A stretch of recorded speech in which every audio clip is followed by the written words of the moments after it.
In this video, we explore the hubcap capital of the world, Pearsonville, California on Highway 395. So here we are in Pearsonville, California, right off Highway 395 on a somewhat chilly winter morning. Right behind me is the famous Uniroyal Gal, one of the only Uniroyal Gals in California. They were built in the 1960s, rumored to be modeled after Jackie Kennedy. And here, let's take a closer look at her. The Uniroyal Gals were made by International Fiberglass, who also made their more famous cousins, the Mufflermen. They're 18 feet tall and weigh 230 pounds. A unique feature of the Uniroyal Gals is they could be styled with either a shirt and a skirt or in a bikini. The shirt and skirt are actually removable, and the Uniroyal Gal is wearing a bikini underneath. The Uniroyal Gal in Pearsonville is one of only two known to be in the state of California, with the other being in Hayward, though the Hayward one is not original to its location. So Pearsonville is known as the hubcap capital of the world. The reason for that is in 1960, Andy and Lucy Pearson bought property out here where they built a gas station and a restaurant, and Lucy Pearson collected hubcaps, and eventually she amassed a collection of over 20,000 hubcaps and became somewhat famous for this, appearing on TV in the Guinness Book of World Records for her hubcap collection. And so Pearsonville became the hubcap capital of the world. There's not a whole lot here now. There's the, like I said, the Uniroyal Gal, got the water tower, the yard that the Pearsons owned. There's a racetrack. You can kind of see the lights off in the distance. There was a racetrack here where they would have races up until the 80s, early 90s. And oddly enough, there is a playground here that's actually pretty well maintained. It has some nice grass, and here's Grimmace from McDonald's. So it looks like they got some of their playground equipment from an old McDonald's, as Grimmace has long retired from the McDonald's Corporation.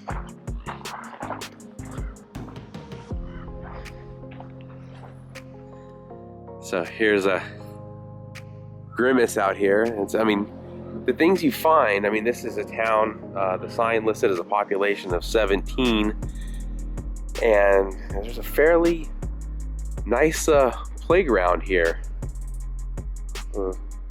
Very well kept. A basketball court over there.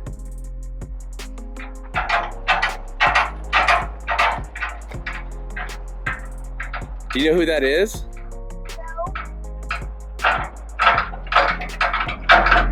In all, the playground area of the park is pretty neat and had quite a few items that you don't find in modern playgrounds. Our son had a great time playing there and actually asked about going back. So I believe these bleachers would have been part of the old racetrack, probably just moved over from the racetrack area over to here to where the basketball courts are.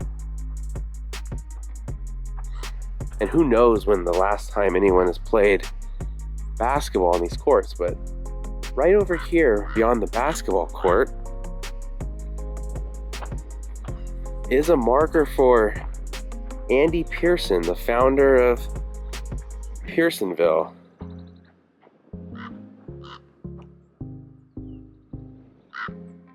See some flowers and everything have been left for him. I don't know if his actual grave is here or not. I would think not, but who's to know?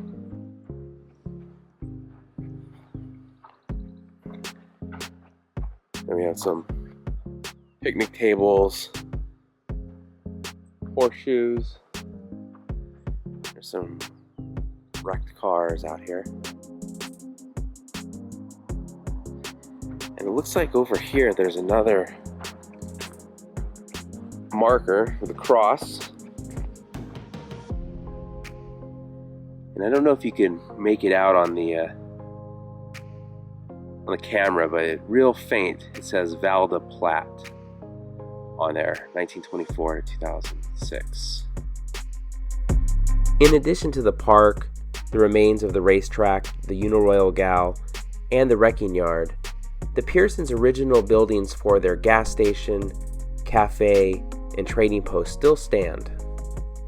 Andy and Lucy Pearson purchased 40 acres of land at the Pearsonville site and moved their family there in 1960 with the dream of starting a roadside business to service travelers along Highway 395 in the Eastern Sierras. By the middle of the 1970s, the Pearsons had turned Pearsonville into a full-fledged town and had one of the largest wrecking yards in the region. The United States Post Office even gave Pearsonville its own zip code, though they never opened an official post office there. By the late 1970s, Lucy Pearson began collecting hubcaps, but we'll get back to that in just a moment. In the 1980s, the Pearsons sold their business to their son Don. Lucy Pearson continued to work for Don managing the Pearsonville businesses, but Andy Pearson decided to retire. In 1995, Don Pearson had a modern gas station and truck stop built in Pearsonville, which led to the closure of the original. The newer gas station is about a quarter mile to the south. And here's the original garage building. There's a story that Slim Pickens, who was great in Dr. Strangelove, once broke down in his Jeep near Pearsonville, and Andy Pearson was able to get it fixed and back on the road within an hour or two, to which Slim Pickens was very thankful for. As part of the Pearsons' business at Pearsonville, they sold tires, which is how the Uniroyal Gal came to be there. The cafe in Pearsonville was opened in the summer of 1971 and was originally run by the Pearsons' daughter Janice, but then was later leased to their Aunt Ethel and Uncle Belv, who ran it for 20 years. Now, of course, no visit to Pearsonville, the hubcap capital of the world, would be complete without seeing some hubcaps. While most of Lucy Pearson's hubcap collection was eventually sold for scrap, there are still hubcaps laying around here and there at Pearsonville. Getting back to what I said earlier about Lucy Pearson beginning her hubcap collection in the late 1970s, eventually her hubcap collection became so large, estimated at 200,000 hubcaps, they had to build this special 50 by 240 foot warehouse just to hold them. Because of her vast hubcap collection, Lucy Pearson was featured on many television shows over the years, including Travels with Harry Smith, To Tell the Truth, The Bill Cosby Show, ABC and NBC News documentaries, and many more. She'd also appeared in quite a few television commercials as well. Apparently, part of the Whoopi Goldberg and Jim Belushi movie Homer and Eddie was filmed in Pearsonville as well, but I've never seen the movie, so I'm not sure where it was filmed at.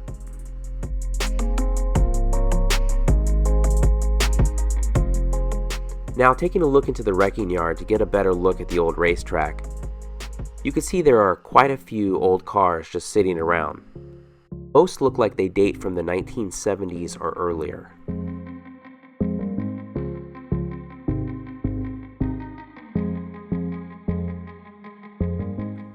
I did want to point out that the old gas station sign at Pearsonville only had space for 2 numbers on the price of gas.